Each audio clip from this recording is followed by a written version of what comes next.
Over the next few minutes, I'm going to give you all of the secrets behind launching a successful call funnel and all of the steps involved in building this call funnel for your info, coaching, consulting, agency, business, or whatever business you run, as long as you require people to book a call with you before they become a client. This is going to be an exceptional video for you to watch because I'm going to detail everything step by step for you so that you can go launch your call funnel in the next 14 days and start generating cash for your business. You may be asking, why am I even qualified to talk about this in the first place? Why should you listen to me? Well, my name is Brilliance. We've built funnels for over 40 different businesses, including some of the biggest names in the info product, coaching, consulting, agency space. Some of them you might know, like Jordan Welch, Mr. Photo 8, Daniel Fazio, and we've helped them drive well over $5 million directly through our funnels. So without further ado, let's get right into it. There's a million different things you could do to launch a call funnel, but there's 6 that you cannot live without. Like, you cannot launch a call funnel without them. And the first one is your research.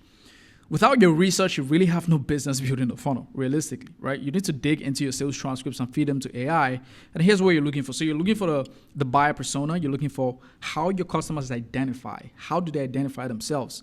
The core beliefs and values. You're looking for the problems and the impact of those problems. You're looking for their wants, their needs, their desires. You're looking for the emotional undertones. You're looking for the phrases that they use. You're looking for what they've tried in the past that didn't work. You're looking for objections. You're looking for beliefs and buying motivators. You're looking for what pushed them over the line. And you're going to use this in your ads. You're going to use this in your VSLs. You're going to use this on your landing page, because without your research, you really have no business doing any other thing. You have no business scripting ads. You have no business doing any of that stuff. So once you figure this out, now you can move to the next step, which is ads, right? Because this is the time to use all of the info that you've gathered in the research phase, and your ads need to be very contextual. And without research, you are not going to, without research, there's no way you're going to make it contextual. So you need to make sure your ads explain the situations, the desires, the problems, and the dream states of your prospects in extreme detail, to the point where they feel like they're being stalked. You want them to see your ad and think, how the fuck did he know my situation down to a T? That's how you achieve emotional resonance. And think about, if someone were to tell you something about your life that you didn't tell them in any way, shape, or form, and you probably just had in your head, you're going to think, how the fuck does he know that? So that's how and you're going to listen to the person regardless. Like, once the hook of an ad, the first 5 seconds resonates with the prospect. I had someone, he claimed he was a prophet, and he told me a lot of things about myself that I never told anyone. I was surprised. And I had a 2-hour conversation with him or more. Like, it was the day I was leaving the gym, and it was a crazy experience, right? And I had to go back and call my dad and ask, like, how the fuck did this guy know all this stuff? But the point stands, and what I'm trying to explain here is that when you explain the situations of people in the exact language and in the exact language that they use, they're going to listen to you, right? It doesn't matter what else you have to say, they're going to listen to you. So after you have that, you need to create 10 to 15 full-length ads of like 90 to 120 seconds each, because you want to make sure your value proposition is heard. You need to make sure, like, you can't really make, strong value proposition in 45 seconds or 60 seconds. I think it's too short. Well, I think you should do at least 90 seconds. And a lot of my ads go up to even 120 seconds. So I like to bias towards the pain and problem angles, and I like to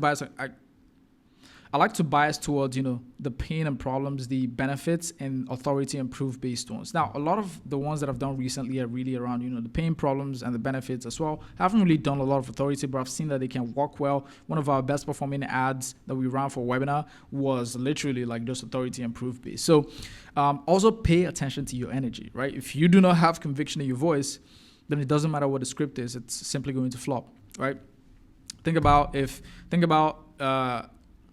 let's say you're presenting to an audience and you're saying all the right things, but your voice is just shaky and you're trembling. Like, no one is going to listen to you. They're like, oh, maybe he was just handed the script, but he's not actually living what he's saying. So you need to pay attention to the conviction in your voice. Your environment is also key. If you take a look at the back there, I have my lovely whiteboard for all the info gurus out there.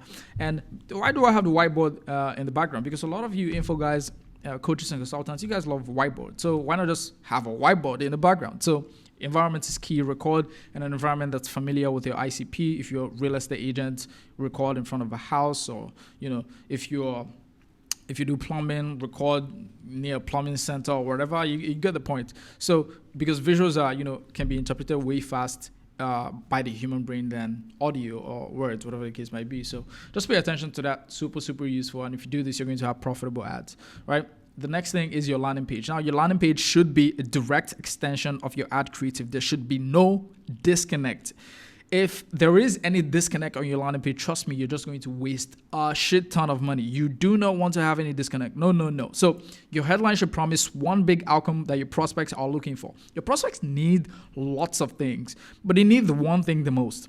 Or at least, let's say, 60-70% of them need one thing the most. So you need to pay attention to what that one thing is so you can capture the markets in that way, and then you can start going over the small angles, like specific things that they need. And the way you do this as well is in the ad stage, you create all of these different angles, and you create 10 to 15 full-length ads. And again, why do we have 10 to 15 full-length ads? Before, we used to do 5 or 10 hooks, 10, 20 hooks, whatever the case might be, and then splice them together on top of body variations, maybe 1 or 2 body variations. But again, it's changed. The way Meta's algorithm works right now has changed because there was an update that was pushed out recently. And if you're still making ads where you're splicing together hooks and bodies, you're just going to get fucking clamped down. It's like fucking throwing your money into a black hole, because they're going to increase your CPM so high because they want people to stay on the platforms, and it's very logical. It's a social media platform, and people don't want to have the experience of seeing different ads that are saying the same thing. People want to see different variety of content. So it happens that when people see ads, and it's like the only differentiator between these two ads are just the hook, then it really doesn't make sense. Like, they're just seeing the same ad and they do not want to use the apps. So that's why now Meta is leaning more towards people who are making full angles, like full ads that have nothing similar to each other, like just wildly different. So that's what you need to focus on, and that was just a thing that I thought I put in for you guys there because I think it's very valuable. Now, back to our landing page. Now, your headline should support and expand on the head. Actually, I didn't state. So your headline should also have a unique mechanism attached to it, and make sure every word kind of ends its spot, right? You want to make sure that you don't want to have just words that are fluff just to fill up the headline. You want to make sure every word is actually useful on the headline. And you want to have, I like to have a time frame attached, because speed is a huge selling point for a lot of people, especially when you're selling to people in the B2B space. B2C might be different because they think differently. But again, when you're selling to rich people, speed is a huge proponent of why they buy offers. So you need to pay attention to that. Now, your headline should support and expand, your sub-headline, should support and expand on the headline, right? Your VSL should also be a direct extension of your landing page, and the first 1 to 3 minutes are prime real estate for you to push people to book a call with you, right? A lot of people don't do this, but when someone lands on your page, they aren't watching the full VSL. A lot of people aren't even going to watch the VSL. So why not just have, your value proposition in the first 3 minutes, just go over it one more time so that they understand it, and then push them to book a call, and then go into detail into the, the problems, the solutions, the false solutions, the benefits, the FAQs, go into that after you've pitched the offer within the first 1 to 3 minutes, right? So, and also when it comes to, the button that you're going to have on your page, make sure everything is above the fold as well. Make sure that your headline, your eyebrow, your sub-headline, your button, everything, your VSL is above the fold, because this is where a lot of people don't scroll past the above the fold. About 60% of people stop above the fold. So you want to make sure that you're capturing that. You want to make sure you're capturing that intent and actually giving people all of the things that they need, all of the information they need and components they need to book a call to go to the next step. This is very crucial, right? Unless you're just going to lose a lot of people who actually, have intent. Super crucial bit of information right there. The next one is your type form should be really just ask the appropriate questions, ask the right amount of questions, because if you add too many questions, then you add friction, which can improve the quality of the prospects. But again, if you're asking questions that could be asked on a sales call, then you're just reducing the amount of qualified prospects that could come through, right? There's a time and place for everything, and I recommend that you ask only the questions that you need so that you can get the highest amount of people, qualified people, to book a call, instead of kind of reducing that number of qualified people due to questions that quite honestly aren't necessary for you to ask on the type form, right? And then your landing page should go through, after your type form, your button, your landing page should go through the problems, the false solutions, the benefits, the FAQs in detail. And you're going to use the FAQs very strategically here, because people don't read landing pages sequentially. People skim, and your landing page should pass something called the skim testers. And credit to Evan Seach, my very good friend, and Cam.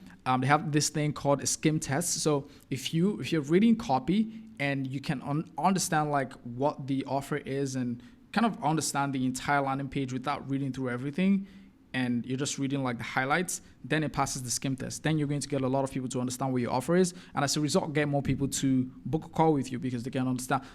No one is reading the entirety of a landing page. The same way no one is watching the entirety of your sale. That's just the reality of it, right? So you need to pay attention to this. Make your landing page skimmable. Use highlights very efficiently. Use underlines. Use bolds. Use all of these things to make sure that people can skim through the page and still get all of the information that they need. Super crucial right here. Pro tip that I'm giving you guys right there's too much game. The next is your confirmation page. So a lot of people use this, a lot of people don't use this correctly because this page should be used for research. So you should use this as a research asset. Tell them directly, say, hey, use this page to do your research on us, because you're still going to reference this page in your backend sequences that you're going to use to handle objections. So you need to make sure that you have breakout videos as well on this page, because you use those to handle objections before the call. And this is key. There's something called a backend nurture system. And what this is a way for you to handle objections, frame, and educate prospects before the sales call. This is extremely crucial if you want to reduce your sales cycle and also increase the amount of cash that you can collect upfront. You need to have breakout videos. There's no questions asked. It's an obligation to do this, right? I oblige you to do this. So also have case studies. Your breakout videos, listen, they could be any amount as long as they answer. It's like having your FAQs but in video format, right? It's like having your FAQs in video format. You need to make sure you have those. Your case studies, have a bunch of case studies. Also have a link for people to click through and view your case studies. Very important. Also have a simple confirmation video that tells them exactly what to expect, what the page is, how to use the page, what they should do when they go to check their inbox for the meeting invite. Have all of those things. Super important. Now, the backend selling system is the next one. This is crucial to getting your leads to show up and buy. No questions asked. Because if you get this wrong, you're going to end up wasting money. Because after a prospect books a call, you need to establish a point of contact, right? Message them on iMessage, send a selfie video, introduce yourself, send from an iPhone, right? If you don't have an iPhone, try to get a provider. There's many of them out there like SendBlue and Link. Try to create something that allows you to send iMessages because it just looks better. It looks more human. It feels like a human is communicating. It's not like spam, the green text. You get what I'm saying? So make sure you send a selfie video, introduce yourself, say your name in the video or the message. And the reason you want to say your name in the video or the message is because when you call, people are not going to want to pick a call from an unknown number, right? But when you say your name in the text or in the video, then it shows up as maybe this person. Let's say my name, and I say, hey, this is Brilliance right here. I just want to give you a quick, send you a quick video just to introduce myself. My name is Brilliance, and I'm the CEO and founder of Linear Web, and I'm going to be giving you a call later just to introduce myself and share some details about our offer and see how best we can help you.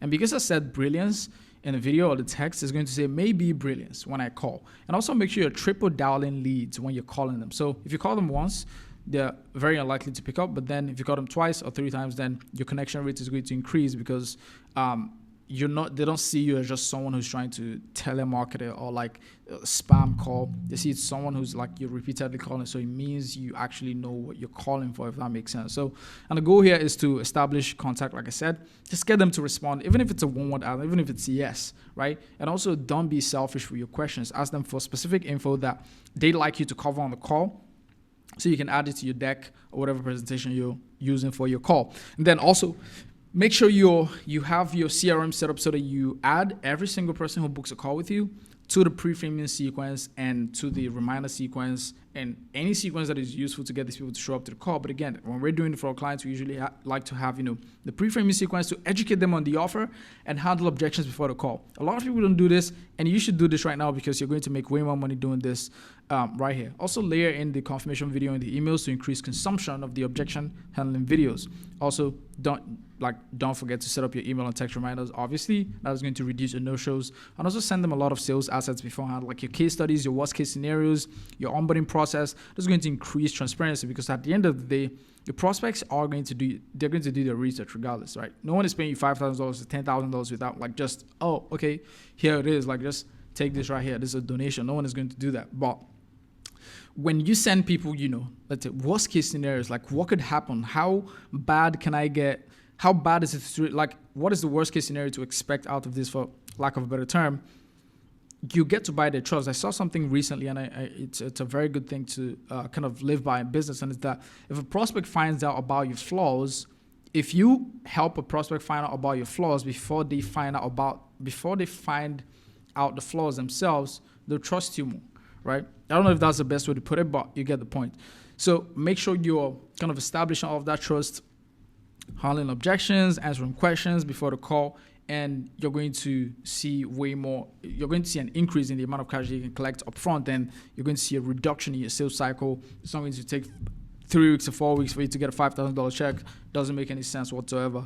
Now, number 6 is simply just close 20% of sales that show up, right? Especially with cold traffic. With warm traffic, is very different, right? You can have upwards of a 50% closure, because these people are warm and they are way more framed and way more educated, and they know, like, and trust you. But with this backend seller system right here on the confirmation page, we're trying to simulate that thing. And there's a lot of things that could go into this. You can have retargeting videos that are specific things, like there's a lot more that could go into the system, just so you know. But again, we could break that down in another video. If you need a full funnel setup for your coaching, consulting, agency business to convert your traffic into qualified sales calls, then just click the link in the description, book a call with me, and I'll see if and how we can help you. Now, we don't work with everyone. We are very selective, and we want mutual alignment with every single client we bring on, because this is a very specific type of offer for a specific type of person. So, however, we do have different tiers of the offer. We have the done for you, we have the done with you, and we have the course. So again, if we help in our call, we can decide if we can help you.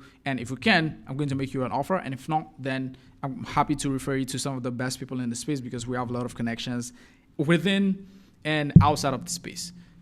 So with that being said, I hope you enjoyed the video. Like, subscribe. Also, leave a comment in the description if you have any question about the all of these systems that I just listed out right here, all of these components. Just leave a comment. I'm going to be reading through all of them, and I'm going to be answering all of your questions. But with that being said, share this video with a friend if you found it valuable, and I'll see you in the next video.